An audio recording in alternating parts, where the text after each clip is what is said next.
നിങ്ങളുടെ favourite shows ഇനി ഒരിക്കലും മിസ്സാവില്ല. ഇപ്പോൾ C5 കാണും നിങ്ങളുടെ ഫേവറേറ്റ് ഷോസ് തികച്ചും സൗജന്യമായി. എത്ര വഞ്ചന നിറഞ്ഞു തരുന്നു നിങ്ങളുടെ വാക്കുകൾ. മീനാക്ഷി, ഞാൻ വേണ്ട, ഇനി ഒന്നും പറയണ്ട. ഒരക്ഷരം മിണ്ടരുത് എന്നോട്. അയ്യേ അയ്യേ, എന്തൊരു നാണക്കേടാ. തൊലി ഒരിഞ്ഞു പോവാ. പടം പൊടിക്കാൻ നീ എന്താ പാമ്പാണോടി? കുഞ്ഞുങ്ങൾ ഇവിടെ ഉണ്ടായിരുന്നെങ്കിൽ അവർ ഈ വൃത്തിയുടെ കേക്കില്ല ജഗദീഷ് ചേട്ടാ.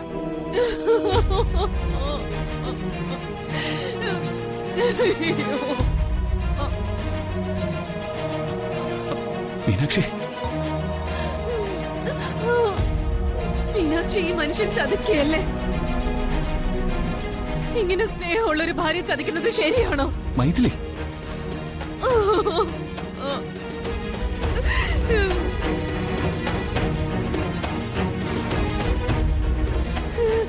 എന്തൊക്കെ പറഞ്ഞാലും ഇനി ഈ തറവാടിനോട് ചതി ചെയ്യാൻ ഞാൻ തയ്യാറല്ല.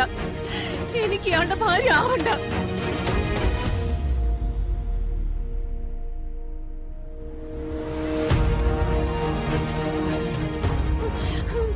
മീനാക്ഷി തന്നെ പോരെ കാർത്തിക്കിന് ഭാര്യയായിട്ട്. പിന്നെ എന്നെ എന്തിനാ ഇങ്ങനെ ശല്യപ്പെടുത്തുന്നത്? മൈഥിലി,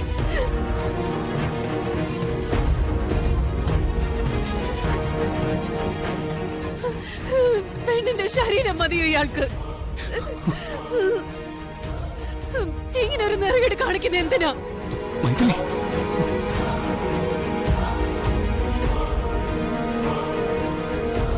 അയ്യേ അയ്യേ, തേച്ചാലും കുളിച്ചാലും പോകാത്ത നാണക്കേട്. ഇങ്ങനെയുള്ള അശ്ലീലങ്ങളൊന്നും ഞാൻ കേട്ടിട്ടേ ഇല്ല. എടേ, തൂക്കിയെടുത്ത് ഞാൻ മുറ്റത്തേക്ക് എറിയും. കുറെ നേരം ഇവിടെ വാഴോട്ട് തുടങ്ങിയിട്ട്. എല്ലാവരുടെ മുമ്പിൽ വെച്ച് ഇത് പറയാൻ എനിക്ക് നാണക്കേടുണ്ട്. എന്ന് വെച്ച് പറയാതിരിക്കാൻ പറ്റുമോ?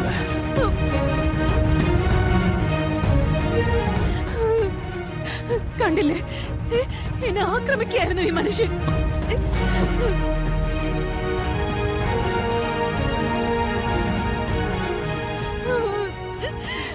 എന്നെ നേരത്തെ വഞ്ചിച്ചു. ഇപ്പൊ ദേ മീനാക്ഷിയെ വഞ്ചിക്കുന്നു.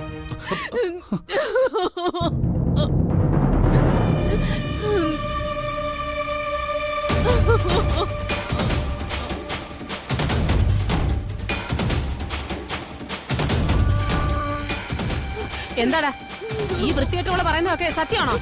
അമ്മേ, നീ അമ്മയെന്നൊന്നും എന്നെ വിളിക്കണ്ട. നിന്റെ അച്ഛനോട് ഇല്ലാത്തത് ഭാഗ്യം. ഉണ്ടായിരുന്നെങ്കിൽ ആ പാവം മനുഷ്യൻ കെട്ടി തൂങ്ങി ചത്തേനെ. ഈശ്വരാ,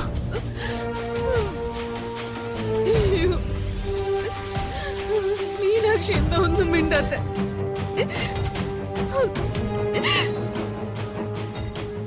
നിന്റെ സങ്കടങ്ങൾ മുഴുവൻ ഞാൻ കേൾക്കുമായിരുന്നു. എനിക്ക് വിഷമമുണ്ട്.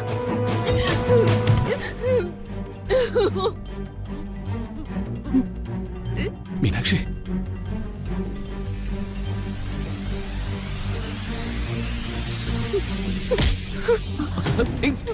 മീനാക്ഷി, മീനാക്ഷി, ഇതായിരുന്നില്ല നിങ്ങളുടെ മനസ്സില്?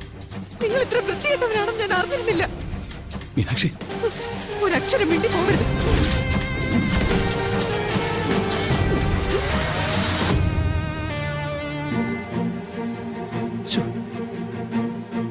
ഞാൻ ഭാര്യയായിട്ട് ഒപ്പം കഴിയുമ്പോഴും ഇവിടെ തന്നെയായിരുന്നില്ല നിങ്ങളുടെ മനസ്സില്? മീനാക്ഷി, ഞാൻ എല്ലാം നിന്നോട് പറയാം. നിങ്ങൾ ഒന്നും എന്നോട് പറയണ്ട. ഇവള് ചോദിച്ച ചോദ്യത്തിനും നേരത്തെ കുറ്റാരോപണങ്ങൾക്കും ഉത്തരം മുട്ടി നിന്നില്ല നിങ്ങള്.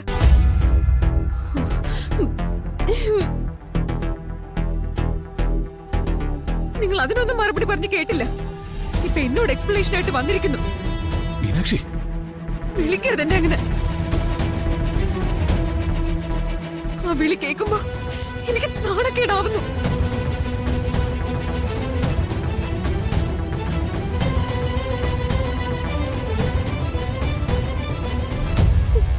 ഒരു ചതിന്റെ വിളി. സംഗതി മീനാക്ഷിക്കിട്ട് ഏറ്റു. പെട്ടെന്ന് കിട്ടിയ ഒരു പ്ലാൻ ആണെങ്കിലും അത് ഭംഗിയായി വർക്കൗട്ടായി. ഉടനെ തന്നെ ഇവര് തമ്മിൽ എന്നേക്കുമായി പിരിയും. നിങ്ങളുടെ മനസ്സില് നിങ്ങളെ ബന്ധിച്ച് ഇവള് തന്നെ ആയിരുന്നെങ്കിൽ പിന്നെ എന്തിനാ ഈ ബന്ധത്തിലേക്ക് എന്നെ വലിച്ചഴിച്ചത്? പ്ലീസ് മീനാക്ഷി. എന്റെ ശരീരത്തിന് വേണ്ടിയോ? മീനാക്ഷി,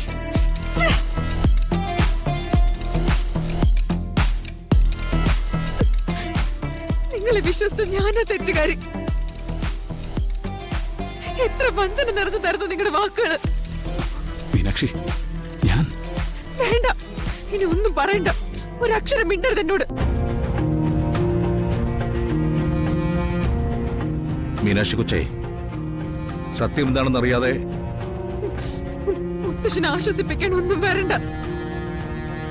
മുത്തശ്ശന് ചിലപ്പോ എന്നെക്കാളും വലുത് ഇങ്ങനെയായിരിക്കും. മീനാക്ഷി, ഞാനൊന്ന് പറഞ്ഞോട്ടെ. ഇനി ഒന്നും എന്നോട് പറയണ്ടെന്ന് ഞാൻ പറഞ്ഞില്ലേ?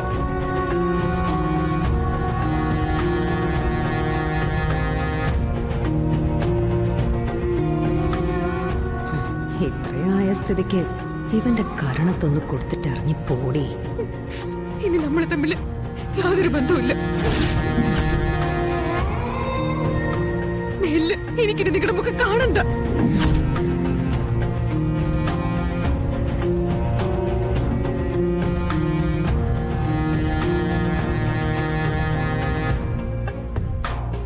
മോളെ, അമ്മയ്ക്ക് ചില കാര്യങ്ങൾ പറയാനുണ്ട്.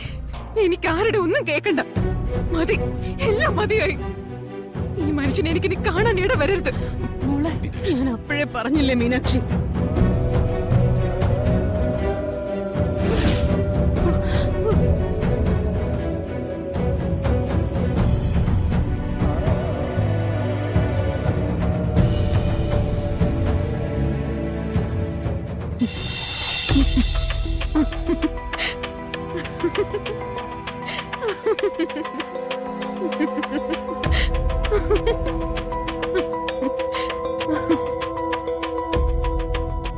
എങ്ങനെയുണ്ട് മൈഥിലി? ഇത് മതിയോ?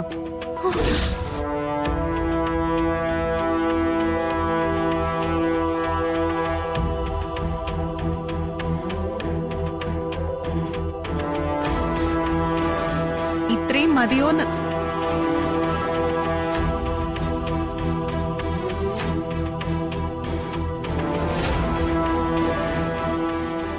ഞാൻ എന്റെ കാർത്തിയേട്ടനോട് ഇത്രയും പൊട്ടിത്തെറിച്ച പോരേന്ന്.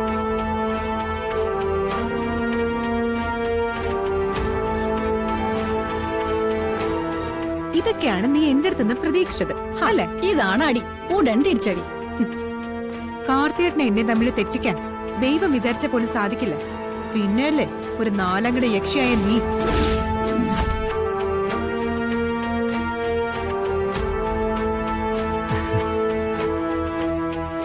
നീയാണ് മീനാക്ഷി, ചെമ്പകമംഗലത്തെ രാജലക്ഷ്മി അമ്മയുടെ യഥാർത്ഥ കൊച്ചുമോള്. എന്തായാലും ഇത് കലക്കി മോളെ. ഒരു ത്രില്ലർ മൂവി കണ്ടതുപോലെ ഉണ്ട്. മീനാക്ഷി കൊച്ചു മുത്തച്ഛന്റെ തങ്കക്കുടമല്ലേ?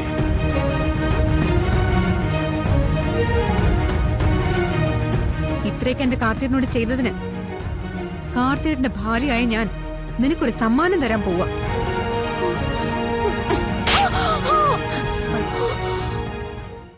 ഡൗൺലോഡ് ചെയ്യൂ C5 ആപ്പ്. കാണൂ എല്ലാ എപ്പിസോഡുകളും സൗജന്യമായി.